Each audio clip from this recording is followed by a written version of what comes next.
Bonjour, Shavuot Tov, on commence une nouvelle semaine et on continue avec le chapitre Yud, le chapitre 10, qui est composé, comme on avait dit, avec tous ces versets où il y a une opposition. Alors j'ai trouvé le terme, c'est distique, c'est lorsqu'il y a deux versets qui s'opposent.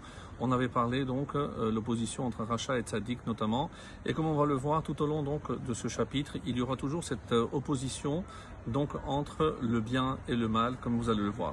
Et on arrive donc au verset Vav, le verset 6. Berachot lerosh Tzadik. Les bénédictions sont sur la tête du juste. Ofi reshaim yechase chamatz. Et donc ce V, donc au lieu de faire conjonction de coordination, comme il y a toujours une opposition, on va plutôt le traduire par mais, pour bien montrer l'opposition. Mais Hamas, la violence, Yechase couvrira fi reshaim, la bouche des méchants. Autrement dit, couvrir parce qu'ils ne profèrent que des propos malveillants, et c'est précisément ces mots qui vont couvrir donc de violence. Alors le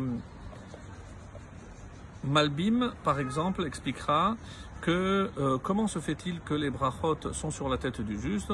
Alors il dit parce que précisément, comme il parle du bien, et chaque fois qu'il parle du bien, donc ce sont des bénédictions. Parce que le Gaon de Vilna complète en disant que le juste, il bénit Hachem et le monde. Et par là, donc, c'est pour ça qu'il sera, lui, à son tour, comblé de ces bénédictions.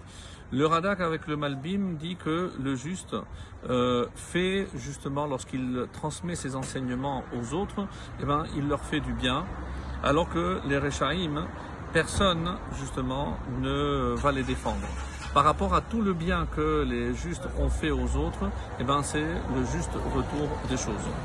Le verset 7, Zecher Tzadik Livracha, une phrase bien connue qui est toujours accolée à quelqu'un qui a quitté ce monde. La mémoire du juste, Livracha, sera une bénédiction. Veshem Reshaim, par contre, mais le nom des Reshaim, des méchants, donc Yirkav. Alors, selon certains, s'effritera, c'est-à-dire il finira par disparaître, ou alors Yirkav, comme certains vont dire, il sera en mauvaise odeur, comme le corps une fois qu'il est enterré. Donc le nom disparaît et s'abîme avec le corps.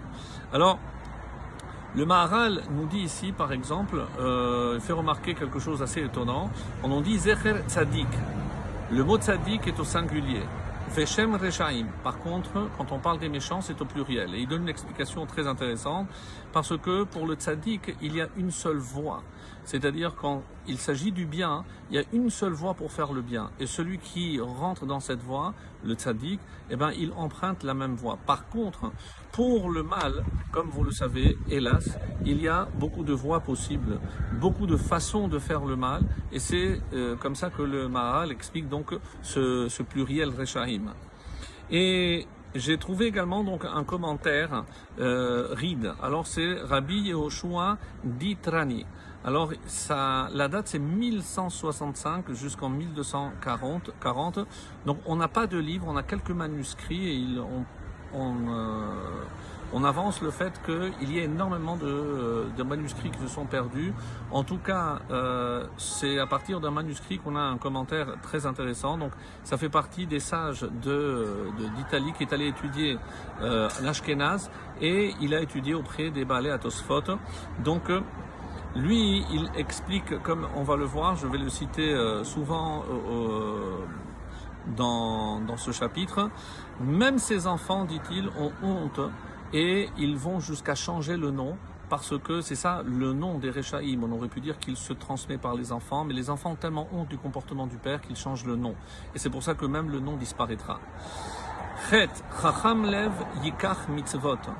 Donc celui dont le cœur est sage, Yikach Mitzvot, il reçoit les préceptes, les commandements.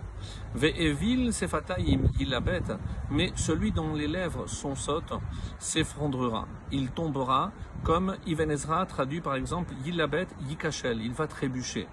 Alors, le Malbim par exemple dit, qu'est-ce que c'est le Evil Sefatayim? c'est le méchant qui, s'il croit dans son cœur, donc la différence avec un rachat, donc évil, l'insensé, c'est celui dans les propos. Donc même si dans son cœur il croit en la vérité, il croit en la sagesse, mais il émet toujours lorsqu'il parle des doutes. Et c'est pour ça qu'il la bête, il finira par trébucher, loin les noms. Le Ride dit ici, donc c'est par rapport donc à ce Evil Sefataïm, c'est celui qui n'a pas compris qu'il doit être en accord entre ce qu'il dit et ce qu'il y a dans son cœur. Et je termine avec le chapitre 9, Holer Batom Yeler Betar. Celui qui marche dans l'intégrité marche en sécurité. Omerakesh Derachav Yivada, mais celui qui rend ses chemins tortueux sera Yivada, sera reconnu, parce que c'est quelqu'un qui ne marche pas droit. Le machal du Malbim, c'est on a demandé la voie, et celui qui est Tom, celui qui est innocent et intègre, il va suivre cette voie. Celui qui croit être plus malin, il va prendre des chemins détournés, et c'est là où il va tomber. Donc Yisraël, suivons la voie droite. Shabbat, Shavua Tov à tous.